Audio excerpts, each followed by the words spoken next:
Hello everyone good morning first part रे तो आपण मानक देखी थी यहाँ हूँ सेकेंड पार्ट आउ बाबूर थाल धरा सरला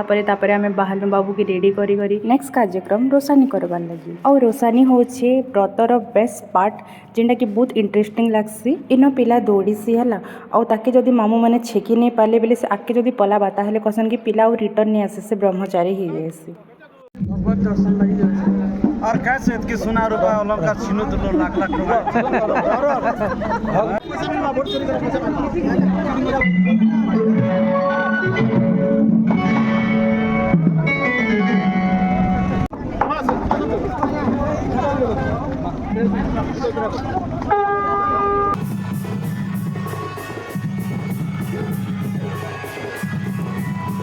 आमे नाची नाची मंदिर तक गलु फिर मंदिर रे सब रसम करिकिना फिर मंदिर नु घर के नाची नाची एलु आउ आसला परे बाबू के गोटे गोटे कर समस्ते सेकले शांति भवतो पंडा ब्राह्मण समाज की सब जिनिस सरला परे फिर समस्ते बेदी के गलु आउ हेन बाकी जेते पूजा पार्ट बची थिला सब के कराला गोटे गोटे करी आउ तापरे समस्त आशीर्वाद नेला बाबू आउ तापरे सरी गला व्रत।